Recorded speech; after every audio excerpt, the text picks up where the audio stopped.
Bharatiya Janata party का लगातार आप सभी देख रहे होंगे, जो दूसरे दल हैं वो शासन सत्ता में आने के बाद जनता को भूल जाते हैं और लूट खोच मचाए रहते हैं। लेकिन भारतीय जनता पार्टी जब से सत्ता में है तब से निरंतर लगातार कार्यक्रम कर रही है। जैसा कि अभी अध्यक्ष जी भी बताएंगी, लगातार कार्यक्रम चल रहे हैं। अभी चाय पे चर्चा हुई है, उसके बाद ये शक्ति वंदन, जो महिलाओं को, उन महिलाओं को जो महिलाएं जिनको सम्मान कभी नहीं मिलता था।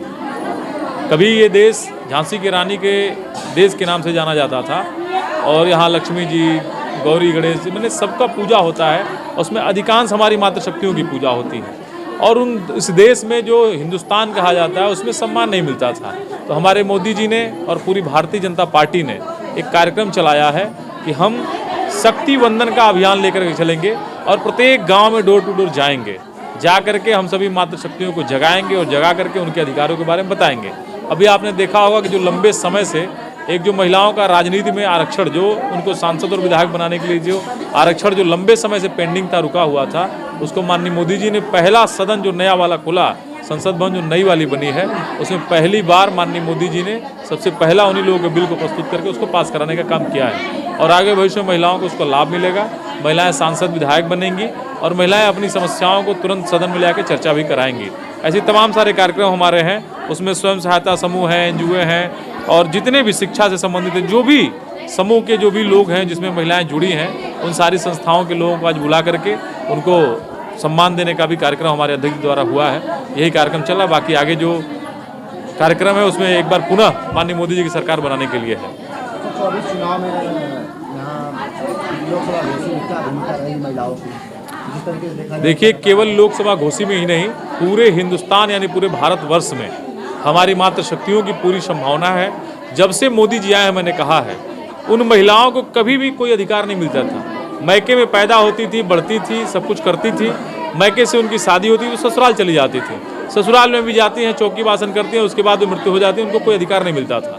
लेकिन मोदी जी की सरकार आई तो वो जितने भी, चाहे वो महिलाओं का राशन कार्ड हो, उनकी उज्ज्वला योजना के गैस सिलेंडर कनेक्शन हो, आप देख सकते हैं प्रधानमंत्री आवास हो, इन सारी जगहों पे मुखिया के रूप में महिलाओं को ही रखा गया है। ऐसा मोदी जी ने किया है और जब से ऐसा मोदी जी ने किया है, महिलाओं बहुत सबल हुई हैं। अभी आप देखेंगे देश में तमाम सारे संगठन है जो गाँव में समूह के नाम से चलाए जाते हैं। एक समूह हमारा इधर बनारस में चलता है और तमाम उत्तर प्रदेश के कई सारे समूह हैं जो महिलाएं चलाती हैं। एक तो हम सुने थे, एक कोई दूध का समूह है जो 2 महिलाओं ने शुरू किया था और आज उसके सैकड़ों करोड़ रुपए के टर्नओवर हैं। ऐसे ऐसे संबल देने का और उनको पैसा दे करके और आगे बढ़ाने का, जो महिलाएं हमारी छोटी उद्यमी होंगी उनको भी आगे बढ़ाने का काम हमारे मोदी जी कर रहे हैं। और ये हमें पूर्ण विश्वास है कि जिस प्रकार से मोदी जी इस देश की गरीब महिलाओं के साथ, इस देश की नौजवान महिलाओं के साथ, जो उद्यमी हैं उनके साथ खड़े हैं, उसी प्रकार आने वाले चुनाव में जोरदार तरीके से हमारी मातृशक्तियाँ, हमारी बहन बेटियाँ मोदी जी को दोनों हाथ उठा करके आशीर्वाद दे रही हैं। और पूरी गारंटी के साथ मैं कह रहा हूँ कि मोदी जी इस बार फिर प्रधानमंत्री बनेंगे। कार्यक्रम को लेकर क्या कहना चाहेंगे? महिलाओं को जमावड़ा यहाँ पे हुआ, पहली बार घोषी में, क्या कहना चाहेंगे? देश के यशस्वी प्रधानमंत्री माननीय नरेंद्र मोदी जी के कुशल नेतृत्व में एक शक्ति वंदन अभियान कार्यक्रम चलाया जा रहा है। इसके अंतर्गत अभी कल 10 तारीख को एक जिले पर स्वयं सहायता समूह और एनजीओ के प्रमुख के साथ एक चाय पर चर्चा कार्यक्रम हुआ था। इसके साथ ही आज का यह कार्यक्रम यह घोसी विधानसभा में हो रहा है और यह हमारे जनपद की प्रत्येक 4 विधानसभाओं में यह कार्यक्रम संपादित होने हैं। इसके बाद 14 तारीख से लेकर के 21 तारीख तक यह शक्ति वंदन अभियान के अंतर्गत संपर्क करने का कार्यक्रम भी रखा गया है। इस संपर्क करने के साथ साथ माननीय प्रधानमंत्री जी का मुख्य उद्देश्य यही है कि माननीय प्रधानमंत्री जी बराबर महिलाओं की, बेटियों की और बहनों की चिंता करते हैं और इस चिंता को ध्यान में रखते हुए ही आज यहाँ पर शक्ति सम्मान का कार्यक्रम रखा गया है। यहाँ पर सभी महिलाओं को सम्मानित भी किया गया है। इसके साथ ही साथ 22 तारीख को माननीय प्रधानमंत्री जी का एक LED टीवी के माध्यम से एक पूरे मंडलों में, जनपद के सभी मंडलों में उद्बोधन कार्यक्रम भी होना है।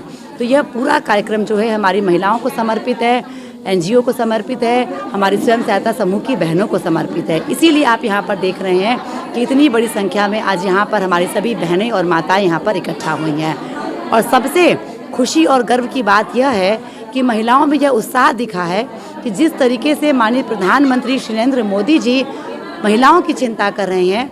महिलाओं ने भी ये कहा है कि अब आगे भी हम उनकी चिंता करके माननीय प्रधानमंत्री जी को तीसरी बार प्रधानमंत्री हम लोग ज़रूर बनाएंगे। धन्यवाद।